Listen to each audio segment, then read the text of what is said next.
Okay, so this is the solar power bank.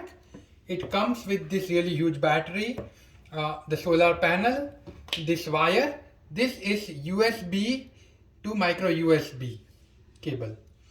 You can use this to both charge as well as remove the power out. It also has torch light.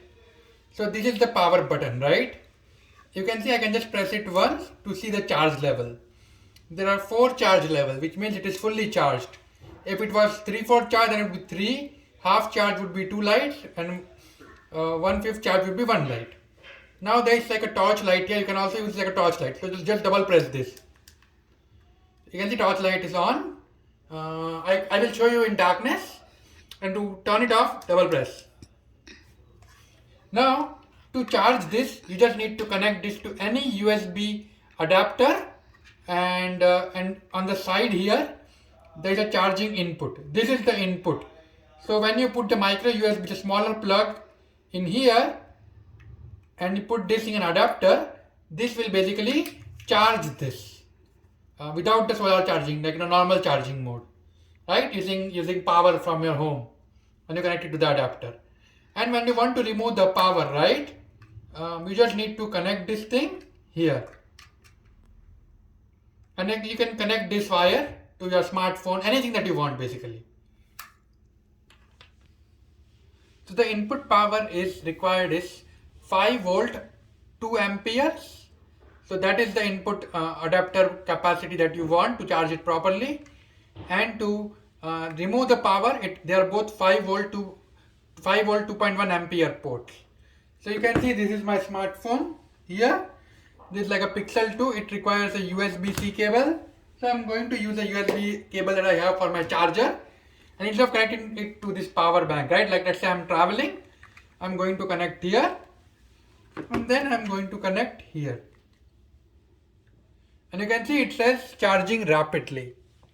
So this works for my phone, my wife's phone, which is Samsung, or also iPhones if you have any, right? As long as you have the power adapter and your phone has fast charging, this will support it and it will do a fast charging for you.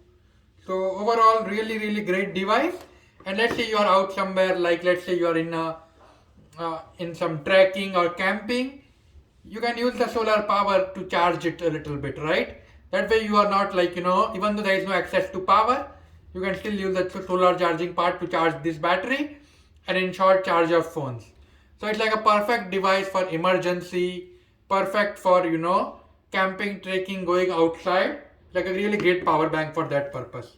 It does come with this small cable, but to be honest, all of us have our own cables which are different nowadays, depending on your phone or tablet or, your laptop. So that wire is not important to me. So the fact that it's like really high battery capacity and the fact that it has torch light, it has a solar power charging, they are all really great features. I have not really haven't had a need to charge this in solar sunlight yet, but based on the specification, it looks great. So overall, super happy with this. Okay, so its capacity is 30,000 milliamps, right? So you can be like, we can say that without any worry that to any of your smartphones, right, you can charge it at least a few times. It's a super big battery capacity in such a small form that, it's super great. Solar charging makes it usable anywhere. I cannot wait to try this whenever I take it out and, I don't have power. It has happened with me, in fact. We went to Yellowstone once and so many different places when we went, and having a solar power which charges battery or a phone with super great functionality. So I am so happy that somebody tried this thing and I cannot wait to try this. Overall, just using it as a power bank, I'm already super happy with it. Okay, thank you.